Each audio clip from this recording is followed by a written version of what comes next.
SEPTA's deadline for funding comes in 1 day, 16 hours, and counting. The transit agency says it needs to know if it will receive critical finances by tomorrow night, or it will have to make massive service cuts. But with competing plans in Harrisburg, political consensus is far off right now. The Republican-controlled state Senate approved legislation last night to tap the state's Transportation Trust Fund. It's normally meant for repairs and upgrades. About $160 million would go to SEPTA. They admit it is a short-term fix. The Democrat-controlled state House earlier this week passed a bill to direct more money from sales tax to fund mass transit and also roads and bridges in rural areas. Action News reporter Corey Davis is live with reaction to the latest in the budget battle. Corey.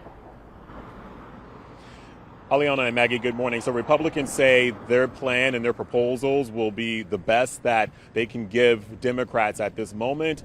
Both sides are currently at odds over where this funding will come from and how to keep SEPTA in check along the way.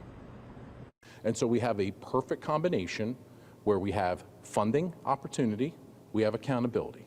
You're either going to show us over the next 2 years that you're going to be able to do it, right? And we'll have that point two years down the road where we can revisit this. So you get 2 years of additional state support, and the translation to that on the other side is you get mandated fare increases in perpetuity, forever. That's not serious. Democrats say there's no way the bill will pass with the changes Republicans made yesterday. During this back and forth of trying to decide how to pay for mass transit, both sides have said they want more oversight of how the money will be used, but they disagree on how the plan should be executed.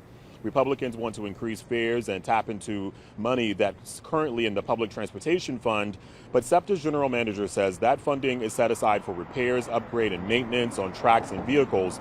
He says SEPTA will have to make other service cuts due to safety issues if they end up having to pull money from the trust fund to stay afloat. SEPTA's GM is now working to answer lawmakers' questions, saying this after yesterday's vote, quote, I also acknowledge that in subsequent discussions with Senate Republican staff this evening, there may be confusion about the proposed sources of funding to address the crisis we are facing. So SEPTA needs to know once again by tomorrow if they're actually going to get this funding. Otherwise, they're going to put their plans into place, which involves major cuts starting on August 24th.